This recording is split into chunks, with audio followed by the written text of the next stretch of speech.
잘 오셨습니다. 축복합니다. 고맙습니다. 오랜만에 한번 구호를 제가 앞부분, 여러분들이 뒷부분 준비되셨나요? 코로나로 입은 상처. 야, 오늘 잘하셨어요. 한 번 더 합시다. 코로나로 입은 상처. 한 번 더. 코로나로 입은 상처. 아멘. 제가 부산에서 짧은 부목사 생활을 할 때, 그때 부산 모 대학에 출강하기 시작했던 30대 중반의 젊은 교수님이 처음 예수님을 믿기 시작을 했어요. 처음 예수님을 믿는 열정이라 아주 열정적으로 신앙생활을 시작했는데, 거기에 비해서 질문도 엄청 많았습니다. 하나님의 말씀을 이렇게 다 장성해서 받으니까 목구멍에 가시가 걸리듯이 하나님의 말씀을 의심하려고 하지 않고 믿으려고 노력하지만 그 말씀이 자꾸 뭐가 하나씩 걸리는 모양이에요. 그래서 담임 목사님께 뭐 질문해도 뭐 좀 부담스럽고 좀 시큰둥하기도 하고, 만만한 게 부목사잖아요. 주일 예배를 마치면 아예 밖에 성경을 펴들고 기다리고 서 있어요. 다 질문도 제가 생각하지도 못했던 질문들을 막 하는데, 공학 계열의 교수라 그런지 아주 뭐 정말 예민한 그런 문제들까지 막 질문을 해대는데, 저는 믿어지는데 믿어라 그럴 수도 없고, 다 설명을 할 수 없는 그런 문제들도 막 질문하는데, 한 1년 동안 줄기차게 그렇게 질문하더니 1년쯤 지나니까 좀 사람이 안정도 되고 좀 깔아앉아서 그렇게 신앙생활을 하는 모습을 보고 제가 그 교회를 떠난 적이 있습니다. 그때 한 1년 동안 뭐 참 감사하기도 하지만 진짜 너무 질문을 많이 하니까 좀 그렇더라고요. 그때 제가 깨달은 게 하나 있어요. 야, 이거 제가 초등학교 1학년부터 예수를 믿었는데 하나님의 말씀을 선생님이 가르쳐 주시든 교육자들이 하나님의 말씀을 가르쳐 주시든 무슨 말씀을 하시든지 그 말씀이 의심되지 않고 그 말씀이 그대로 다 믿어지는 거, 이거 보통 축복이 아니구나. 아멘 좀 나올 줄 알았는데. 그런 분들 하면 아멘. 예수님이 물 위로 걸어가신 것도 그분은 못 믿겠다는 거예요. 어떻게 뭐 엣지 투어가 어떻고 하면서 나는 그게 믿어지는데, 하나님의 백성들이 홍해를 육지같이 걷는 것도 믿어지고, 오병이어의 기적도 믿어지고, 병자 치유한 것도 믿어지고, 심지어 예수님께서 죽은 자를 주님의 능력으로 살리신 것도 믿어지고, 천국과 지옥을 눈으로 보지 않았지만 하나님의 말씀에 있는 내용대로 믿어지고, 아멘, 믿어지는 거야. 그래서 야, 뭐 돈 많이 받는 거, 뭐 성진하는 것도 복이지만 정말 이 하나님 주시는 말씀을 말씀대로 그냥 들으면 듣는 대로 그냥 의심하지 않고 탁탁 믿는 거, 이거 보통 축복이 아니구나. 할렐루야. 에베소 2장 8절 말씀에 너희가 은혜로 인하여 믿음으로 말미암아 구원을 받았으니 이것이 너희에게서 난 것이 아니요 하나님의 뭐다? 선물이다. 저와 여러분이 가지고 있는 믿음이 여러분들과 제가 그냥 열심히 믿은 것 같지만 아니에요. 이것은 세상이 받을 수 없는 하나님이 주시는 하나님의 구원의 선물인 줄 믿으시면 아멘. 믿음은 하나님의 선물이다 하는 거, 이게 큰 축복을 내가 받았구나 하는 것을 다시 한번 생각했어요. 그런데 제가 어린 초등학교 1학년 때부터 예수를 믿으면서 하나님 말씀이 그렇게 잘 믿어졌는데 때로는 말씀이 잘 이해가 안 되고, 좀 이해가 안 된다는 것보다는 우리의 삶의 문화에서 그 말씀을 어린 시절에 받아들일 때 뭔가 어릴 때 제대로 표현할 수 없지만 마음에 때로는 걱정까지 되어졌던 그런 말씀이 저에게 있었어요. 그게 뭐냐면 창세기 4장에 가인의 제사와 아벨의 제사 문제였어요. 창세기 4장 여러분 2절 이하에 보면 그가 또 가인의 아우 아벨을 낳았는데, 아벨은 뭐 하는 사람이죠? 양치는 자였고 가인은 뭡니까?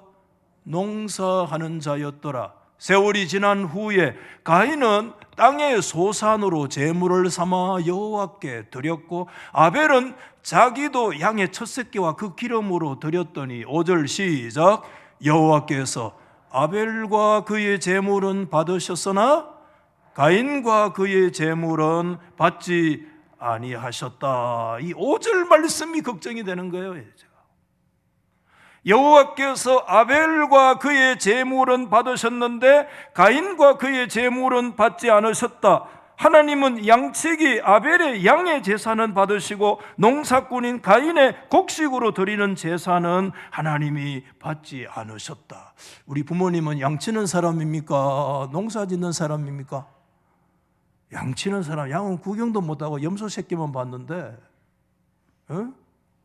농사 짓는 분이신데, 요즘은 우리가 지난주에 추수감사주의를 지나갔습니다만은 다 이 도회지 교회는 다 맥추절이나 추수절 하나님 앞에 현금으로 그렇게 하나님 앞에 헌금을 그렇게 드립니다만은, 제가 어릴 때 시골에서는요, 물론 현금으로 하나님 앞에 드리는 분도 있었지만 대다수가 그 해에 한 해 지은 농사에 보리 몇 섬, 때로는 가을이 되면 쌀 몇 섬 이렇게 드렸어요. 그래 안 드렸습니까? 그렇게 드린 분들만 한번 끄덕끄덕 한번 해봐요. 들어 계시네. 그러면 이제 추수감사절 오늘 쌀 몇 섬, 몇 섬, 콩 얼마, 몇 말, 어떻게 또 현금 얼마, 그렇게 다 보고를 했거든요. 그래서 맥추절이 되면 저는 돈이 없잖아요. 그렇기 때문에 집에서 보리 5대도 많아요. 서대 이래 싸주면 그거 싸들고 가서 하나님 앞에 예물을 드리고 그랬어요. 가을에는요, 뭘 주로 드리느냐 하면, 그때 주일학교 학생들이 다 집에서 나는 농산물 하나씩 들고 왔는데, 그때 호박도 제일 큰 거. 왜냐하면 추수감사절이 주일학교의 컨테스트예요. 왜냐하면 제일 큰 거 가지고 오는 사람 반드시 그날 상 받아요. 그렇기 때문에 여러분, 저는 교회가 한 5리 이상 떨어졌는데 호박 있잖아요, 누른 거, 큰 거 호박 집에서 많이 키웠습니다. 겨울 내내 호박죽 써먹으려고 호박이 그냥 뒷방에 그냥 30덩이 40덩이 꽉 있었습니다. 그게 양식이었어요 그때는. 그 중에서 여러분 진짜 호박 큰 거 있습니다. 막 구덩이 파고 막 그런 많이 주면 그게 엄청 큰 거 열리는데, 여러분 호박 그거 무겁습니다. 그거 무겁습니다. 그거요, 보자기에 싸가지고 그게 2kg씩 들고 가가지고요 탁 갔는데 나보다 더 큰 거 가지고 온 놈이 있는 거야. 아이고, 그것도 그 교회 마을에는 바짝 들고 오면 되는데 나는 2kg 들고 갔는데, 그래서 그 다음에는 안 되겠다. 무도 내가 제일 굵은 거, 그래가지고 무도 뽑아가면 저보다 더 굵은 거 뽑아온 놈이 있고, 배추도 막 3단씩 뽑아가지고 묶어가지고 그래 하나님 앞에 드렸는데, 농사했던 곡식의 그 결과물로 하나님 앞에 예배 드렸는데, 하나님이 가인의 곡식 제사, 농사 짓는 제사는 안 받으시고 하나님이 양치기 아벨의 제사를 받으셨다고 하면, 우리가 이거 껍보리 갖다 드리는 거 하나님이 기뻐하시겠나 하는 그런 뭔가 은근하게 마음에 염려가 되고 걱정이 되는 그런 순간이 어린 시절에 있었어요.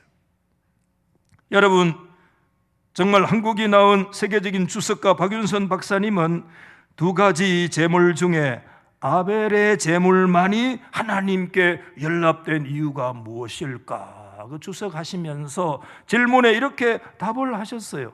그것은 아벨이 신앙으로 믿음으로 그 제물을 드린 데 있다. 히브리서 11장 4절이 믿음으로 아벨은 가인보다 더 나은 제사 드렸다는 말씀이죠. 그 신앙은 하나님께서 제정하시고 명령하신 대로 제물을 드림에서 성립되었을 것이다. 하나님께서 원시 시대부터 생축을 제물로 제정하신 것이다. 히브리서 9장 22절에 피 흘림이 없은 적 사함이 없다는 그 말씀대로 생축을 제물로 제정하신 것은 우리를 위하여 속죄하여 주실 그리스도를 예표하시는 것이다. 짐승에 피 있는 제사, 그 생축으로 드리는 제사, 하나님께서 그리스도의 그 제물의 예표까지 되어졌다고 그렇게 말씀을 하고 굉장히 사실은 신약까지 나가잖아요. IBF 단건 주석인 고든 웬함은 하나님이 왜 가인의 제사를 받지 않으셨는지에 대한 이유는 주석가도 스스로 얘기하기를 그는 분명하지 않다, 그 이유를 분명히 모르겠다, 그렇게 전제하면서 그 다음에 이렇게 몇 구절 더 주석을 했는데, 가인이 드린 곡식의 일부와 아벨이 드린 양의 첫 새끼와 그 기름의 대조에서 단서를 찾아볼 수도 있을 것이다. 그러면서 이렇게 얘기해요.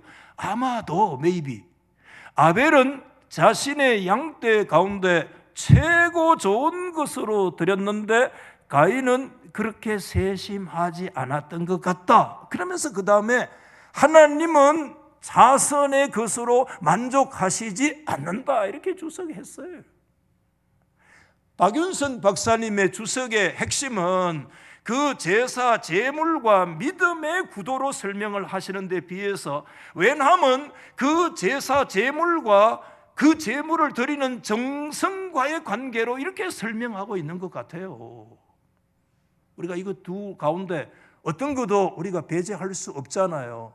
하나님 앞에 예물 드릴 때 하나님 앞에 믿음으로 드리지 않으면 무슨 소용이 있으며, 하나님 앞에 제물 드릴 때 정성으로 구별된 거 드리지 않으면 그게 무슨 제물이 되겠습니까? 말라기서 1장 말씀에 보면 하나님이 말라기 선지자를 통해서 그렇게 질타하신 적이 있어요. 너희 눈 빠진 거, 병든 거, 그렇게 값어치 나가지 않는 거, 그런 제물을 너희 총독에게 갖다 줘봐라. 그 총독이 기뻐하겠느냐? 그렇게 하나님이 질타하신 적이 여러분 있지 않습니까?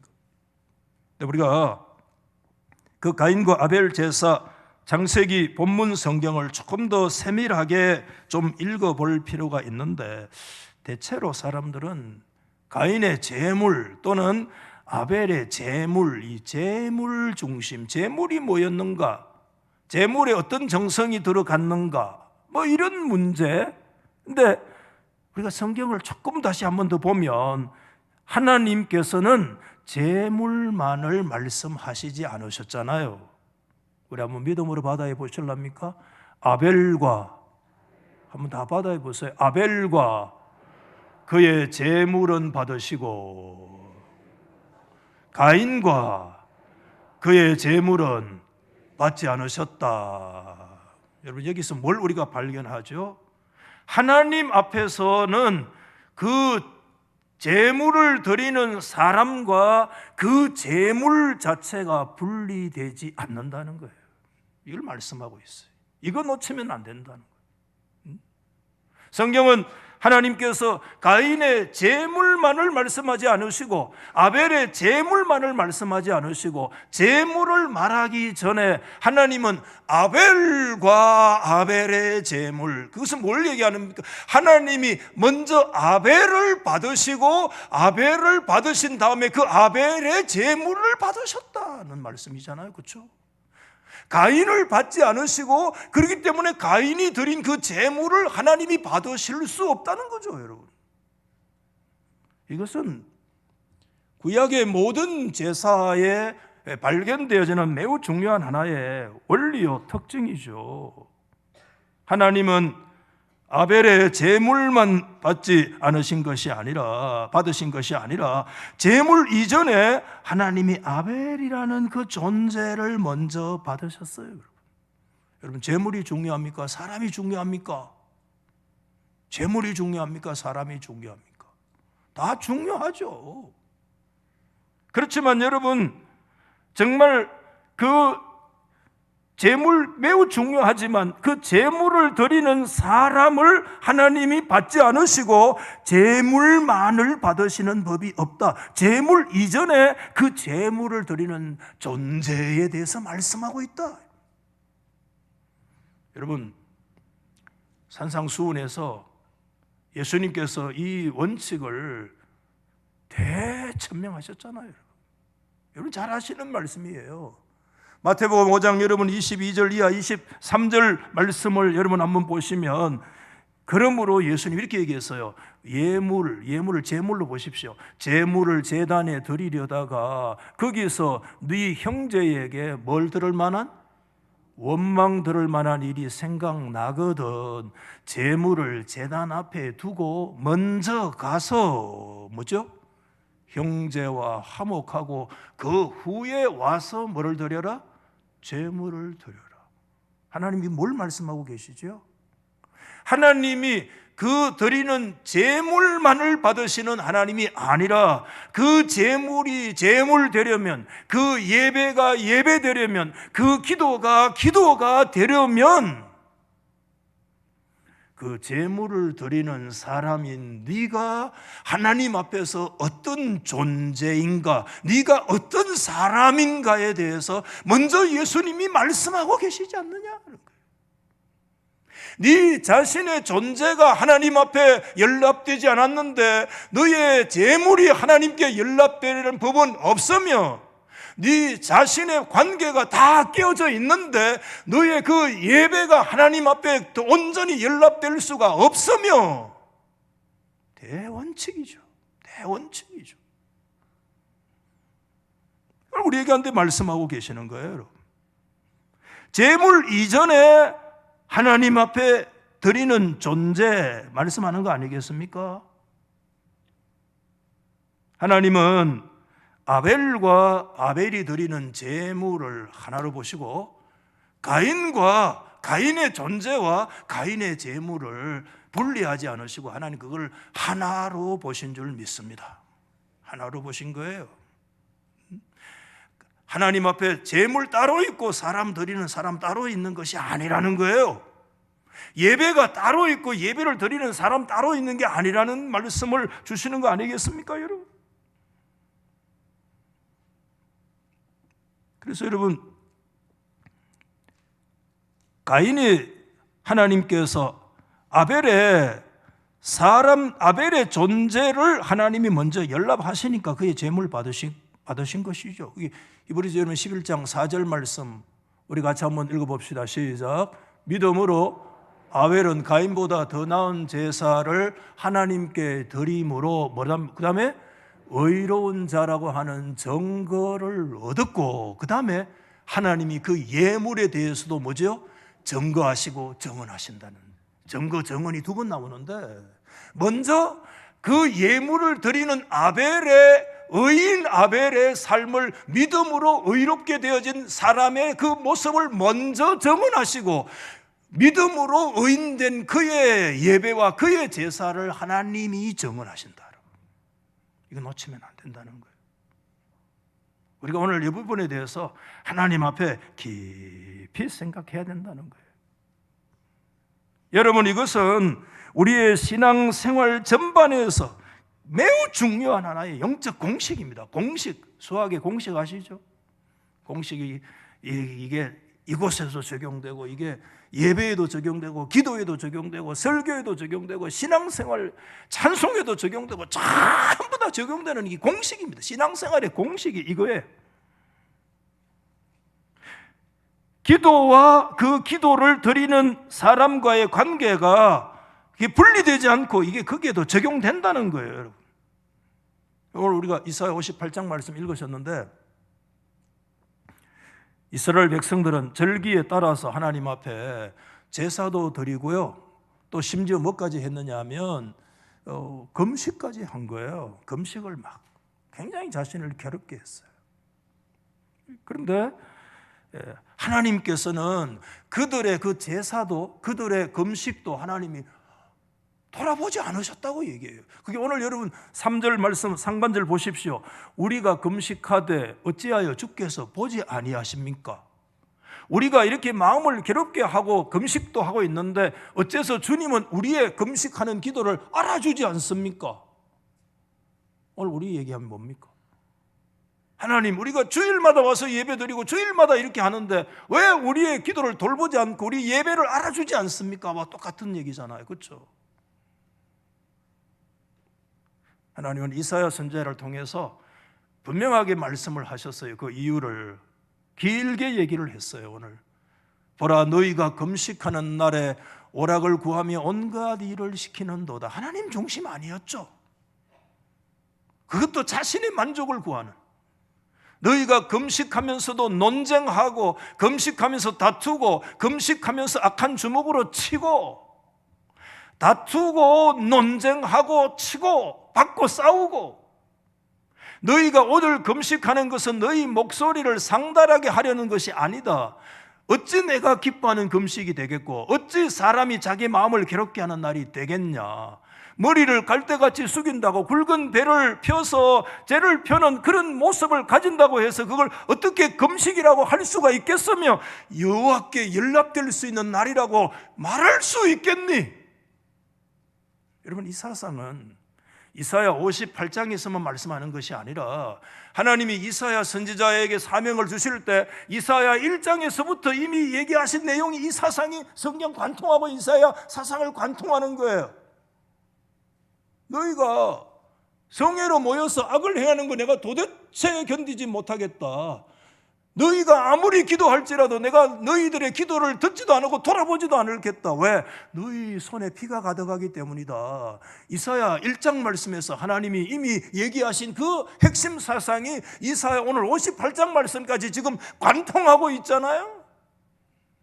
너희의 금식, 너희의 기도, 너희의 예배, 그거 다 귀한데, 그러나 그 이전에 그 기도를 드리는 사람의 그 존재, 예배를 드리는 사람의 그 존재, 찬양하는 사람의 그 존재에 대해서 말씀하고 계시는 거다.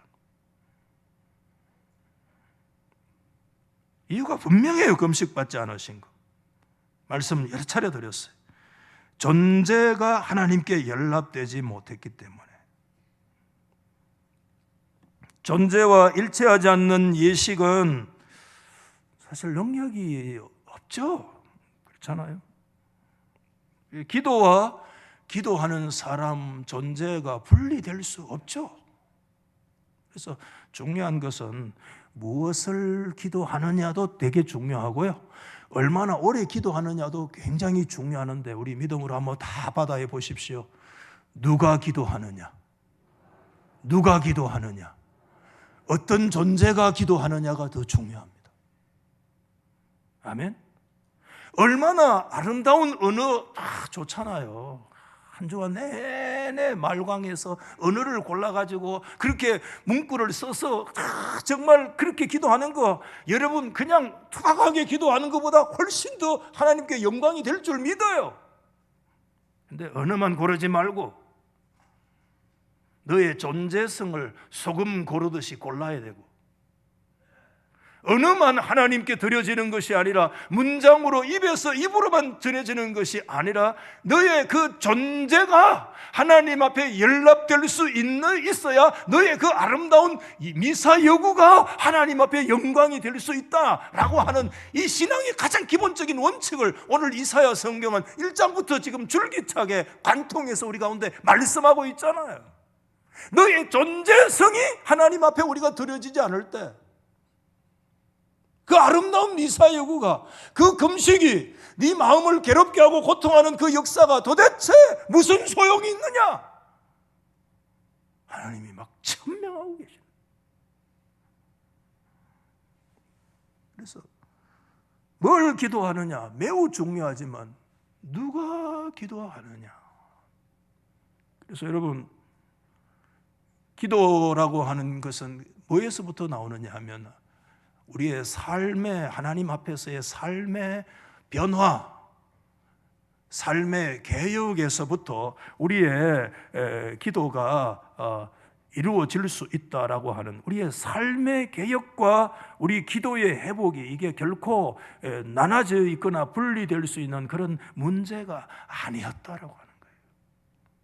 여러분, 이 말씀이 이해가 될 수 있을지 잘 모르겠습니다만은, 여러분, 엘리야 선지자 시대에 3년 6개월 동안 비가 안 왔잖아요. 그때 사람들 많이 죽었습니다. 그때 여성들이, 남편들 많이 죽었고요. 그래서 많은 과부들이 속출됐다고 성경에, 그렇게 신약 성경에까지 언급할 정도의 큰 혼란을 겪었는데, 그때 여러분 하나님 앞에 비 오도록 사람들 기도 안 했겠습니까? 기도 많이 했을 거예요. 그렇죠? 그런데 그 3년 6개월 동안 하늘이 닫고 비가 안 올 때 수많은 사람들이 비 오도록 하나님 앞에 기도했겠지만, 결과적으로 보면 아무도 하나님의 관심을 끌지 못했어요. 그 누구의 기도도 끌지 못했어요. 오로지 한 사람, 오로지 한 사람의 기도만이 하나님의 시선을 바로잡았어요. 사로잡았어요. 구약에 나오지 않고요, 그 말씀이 신약 성경에 나와요. 신약 성경 야고보 성경에 나와요. 여러분, 야고보서 5장 16절에 의인의 간구는 역사하는 힘이 크다. 기도도 기도지만 그 기도를 드리는 존재자가 의인의 간구, 의인의 기도가 역사하는 힘이 큰데, 그때 바로 엘리야를 예를 들면서 우리와 똑같은 성정이지만 그 의인이었다는 거예요. 의인이었다. 이건 뭘 얘기하겠습니까? 여러 가지 복합적인 얘기겠죠. 그때 여러분, 엘리야도 뭐 낭망하고 쓰러지고 죽는 게 낫겠다고 얘기도 했지만 하나님 중심이면서 허물이 없다는 말이 아니라 이 의인이라는 말이, 하나님이 우리와 성정이 똑같은 그런 사람임에도 불구하고 의인의 간구를 듣고, 하나님이 그가 기도할 때 비가 안 오고 그가 기도하니 비가 내려져서 땅이 열매 맺는 그런 역사가 일어나게 되었다.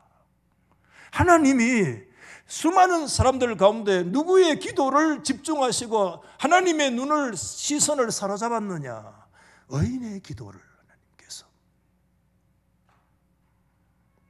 여러분, 우리가 기도만으로, 기도 그 자체만으로 하나님을 감동시킬 수가 없습니다. 여러분, 저와 여러분의 존재가, 우리 자신이 하나님의 기쁨이 되어야 될 줄로 믿습니다. 우리의 존재가 하나님의 즐거움이 되어야 합니다. 그때 하나님께서 우리의 기도를 기뻐 받으신다는 사실을 말씀하고 있어요. 오늘 여러분 6절과 7절 말씀에 무슨 얘기가 언급되어 있어요? 하나님이 진짜 기뻐하시는 금식이 뭐냐? 배를 골고 앉아 있으면서도 서로 치고받고 싸우는 것이 금식이 아니라, 내가 정말 기뻐하는 금식은 흉악의 걸박을 풀어주고 멍에의 줄을 끌어주고 앞대 당하는 자에게 자유를, 멍에를 꺾어주고 줄인 자에게 나눠주고 유리하는 빈민을 집에 들이고 헐벗은 자를 보며 입혀주고 너의 권력을 피해서 스스로 피하지 않는 자가 아니냐? 그때 내가 손을 피해야 되는데 그 아까워가지고 손을 오그리는 거, 손을 오그리면서 하나님 사랑한다고 하면 그 사랑이 하나님 앞에 상달 안 된다는 거예요. 오늘 그걸 말씀해요. 한번 더 하십시다. 삶을 드릴 때, 그 다음에 여러분 9절 말씀에 하나님 뭐라고 얘기했어요? 9절 말씀에 시작. 네가 부를 때에는 뭐죠? 나 여호와가 응답하겠고, 심지어 네가 부르짖을 때 뭐죠? 내가 여기 있다고 하겠다. 여러분, 이런 말씀이 성경에 있잖아요. 그래, 내가 여기 있어, 이렇게. 그뿐만 아니에요. 여러분, 앞절 8절 말씀에 너의 빛이 새벽빛같이 비칠, 너의 치유가 급속, 너의 공의가 네 앞에 행하고 여호와의 영광이 너의 뒤를 호위하면서 따라가는 그런 역사가 너의 삶 속에 일어나게 되리라. 할렐루야. 하나님 앞에 6절, 7절에 그들의 삶과 그들의 존재가 연락되어질 때 하나님께서 그래, 내가 여기 있으리라, 여기 있다, 내 여기 있다, 내 아버지 여기 있다, 야야, 그 역사를 주신다는 거예요. 그래서 여러분, 삶 따로 기도 따로가 없다는 거예요. 삶은 삶이고 내가 기도는 기도고, 그런 게 기독교 신앙에는 용납이 안 된다는 거예요.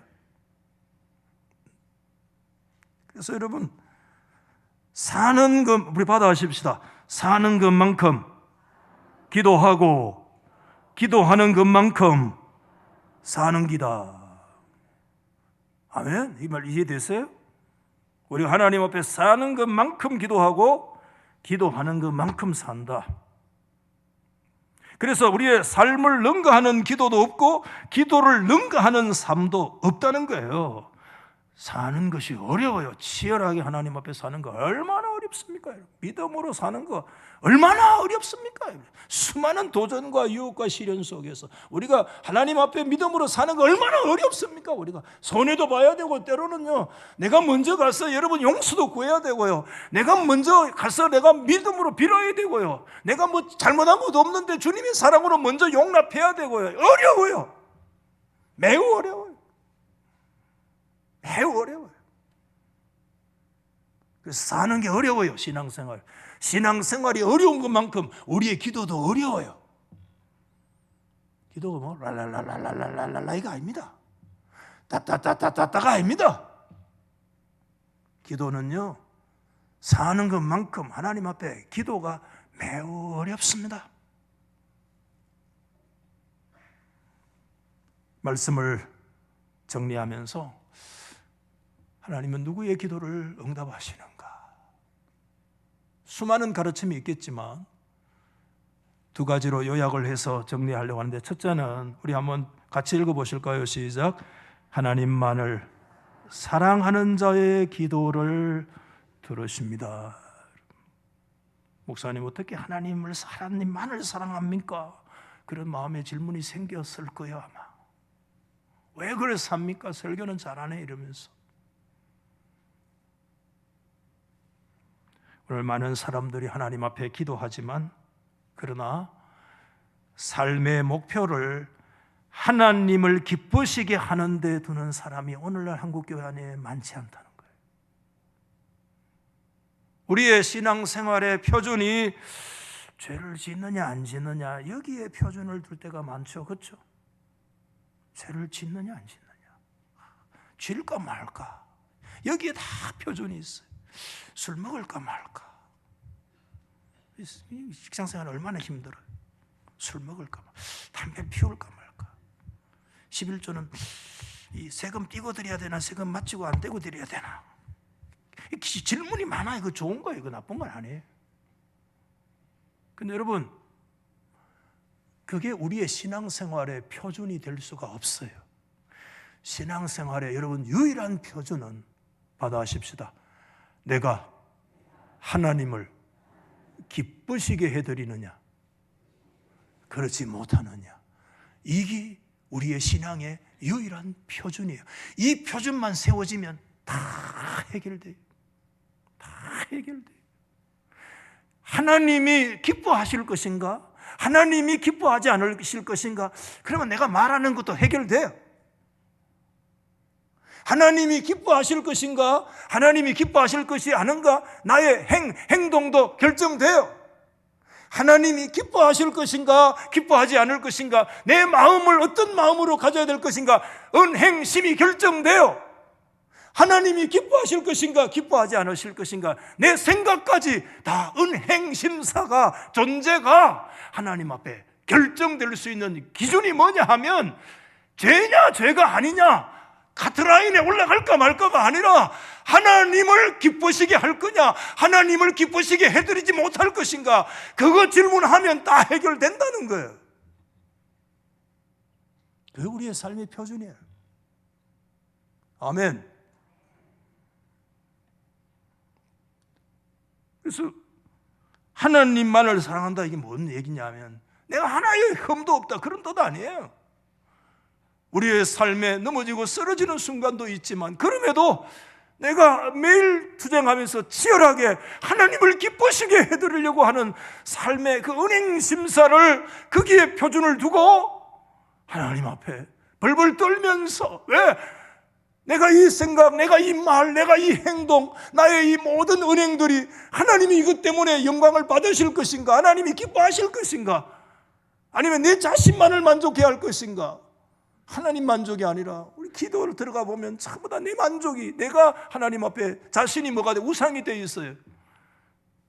네가 먼저 가서 용서를 구해라. 그 하나님이 기뻐하시는 일이에요. 근데 내 중심으로, 내 만족을 위해서 아니에요. 그거.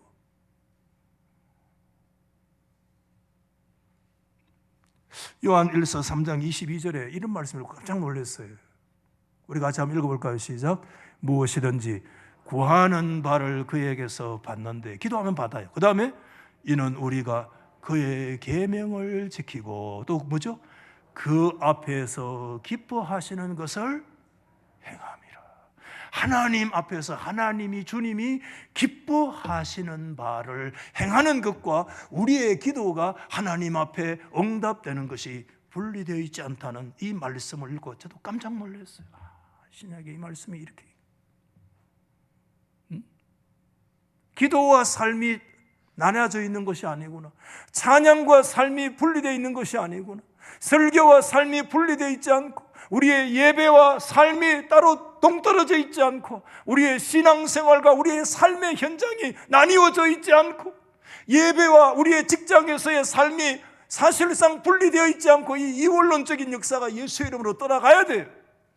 우리의 삶의 자리가 어느 곳에 있든지 하나님 앞에서 기뻐하시는, 그분이 기뻐하시는 삶을 살아갈 때 너의 구하는 바가 하나님 앞에 상달되리라. 그 말씀 주신 거예요. 두 번째, 마지막, 온전히 순종이 있는 자의 기도를 들으신다. 부담스럽죠? 목사님 어떻게 온전히 순종합니까? 맞아요. 이 설교를 하는 저도 하나님 앞에 온전히 순종 못합니다, 사실. 근데 오늘 무슨 말씀이냐? 우리가 하나님 앞에 거짓된 경건으로 하나님을 기쁘시게 할 수 없고,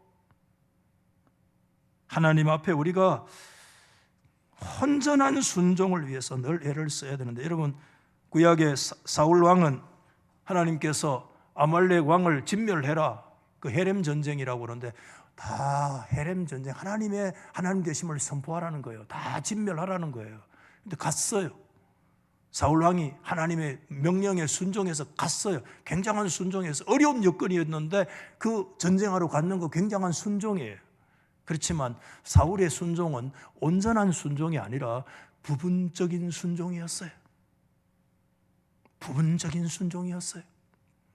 하나님 중심이 아니라 자기 자신의 만족을 위해서 했어요. 판단 기준을 그래서 뒀어요.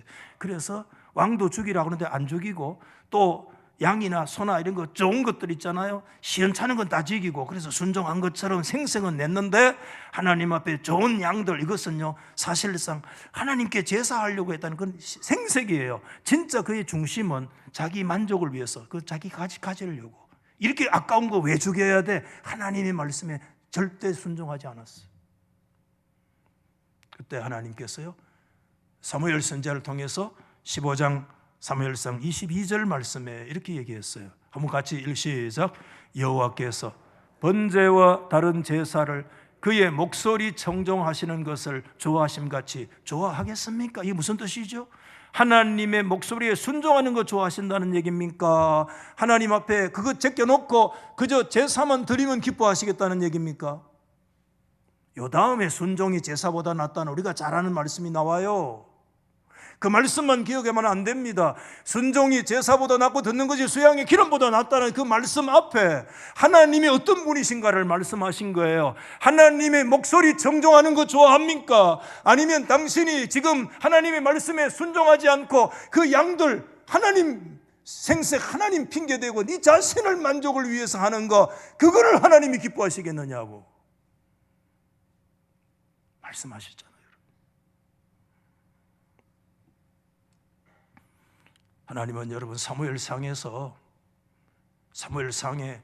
첫 부분에 들어가면서 하나님이 대원칙을 선언하셨는데, 그 엘리 제사장 집안에 이 말씀을 사무엘상 여러분 2장 30절 우리 같이 시작. 나를 존중히 여기는 자를 뭐죠? 내가 존중히 여기고 나를 멸시하는 자를 내가 경멸하리라. 대원칙입니다. 하나님께서 그게 사울 왕의 인생이든 아니면 다윗 왕의 인생이든 구약의 이스라엘 열왕들의 인생이든 이스라엘 왕들의 역사든 그들의 역사든 오늘날 이 시대에 살아가는 하나님의 백성인 신약의 우리 성도들의 삶이든 원리는 하나입니다. 너의 인생을 통해서 네가 하나님을 하나님으로 여기고 그분을 존중히 여기느냐? 그러면 하나님이 네가 하나님을 존중히 여기는 것만큼 내가 너를 존중히 여겨줄게. 할렐루야. 사울은 하나님을 존중히 여기지 않았습니다. 그러나 다윗은 부족했지만 하나님 중심으로 하나님을 존중했습니다. 하나님 앞에 벌벌 떨었습니다. 하나님을 어떻게라도 더 기쁘시게 온전히 예배하려고 애를 썼습니다. 하나님께서는요, 멸시하는 엘리 제사장, 최고의 가문 아닙니까? 제사장의 가문, 그의 아들들 하나님이 멸문지하를 이루시고, 하나님께서 하나님을 존중하신 사울의 왕권을 하나님이 빼앗아 그 왕권을 무너뜨리시고, 하나님께서 하나님 여호와를 존중하는 다윗의 왕권을 하나님께서 만세까지 하나님이 세워주셨습니다. 오늘 하나님 살아계십니다. 여러분 앞에 하나님이 살아계십니다. 여러분의 말끝 앞에 하나님이 살아계시고, 우리의 행동 앞에 하나님이 살아계시고, 우리의 심사 앞에 살아계신 하나님이 살아계시는 줄 믿으시기를 바랍니다. 하나님 앞에 말씀 마칩니다. 여러분, 치열한 기도는, 열렬한 기도는 내 입에서 따따따따따 이게 나오는 게 아니고, 열렬한 기도는 우리 마지막 한 번 더 하십시다. 치열한 삶에서 나온다. 여러분이 하나님 앞에서 우리가 살아가려고 치열하게 살아가는 그 삶에서 하나님을 향한 뜨거운 눈물의 기도가 나올 수 있다. 가르쳐주고 있어요. 삶의 개혁 없이는 하나님 앞에 간절한 기도가 우리가 온전히 지속될 수가 없어요. 위대한 청교도로 임명받는 존 오웬은 목사님 그런 얘기를 했어요. 하나님과 동행의 핵심은, 하나님과 동행하려고 하는 핵심은, 첫째는 하나님과의 평화요. 하나님과 막힌 담이 없이 하나님과 평화의 역사가 저와 여러분 속에 회복되기를 예수 이름으로 축원합니다. 이 삶이 밖에 하나님과의 평화로 삶이 개혁돼요. 그 다음에 하나님의 영광에 대한 거룩한 갈망이다. 하나님 영화롭게 하기 위해서 나의 삶의 현장에서 내가 때로는 내 자신의 자존심도 내려놓고, 때로는 내 자신의 가도 내려놓고, 손해도 때로는 보고, 하나님의 영광을 위해서라면 그 하나님의 영광을 드러내는 거룩한 갈망과 하나님을 향한 하나님과의 아름다운 영적 샬롬 평화의 역사 속에 하나님과 동행하고 기도할 때, 그래 내가 여기 있다 말하리라. 이 삶의 개혁이 치열한 기도로, 완전한 기도의 회복으로 저와 여러분 속에 일어나기를 나사렛 예수 이름으로 축원합니다. 여러분 289장 1절과 2절을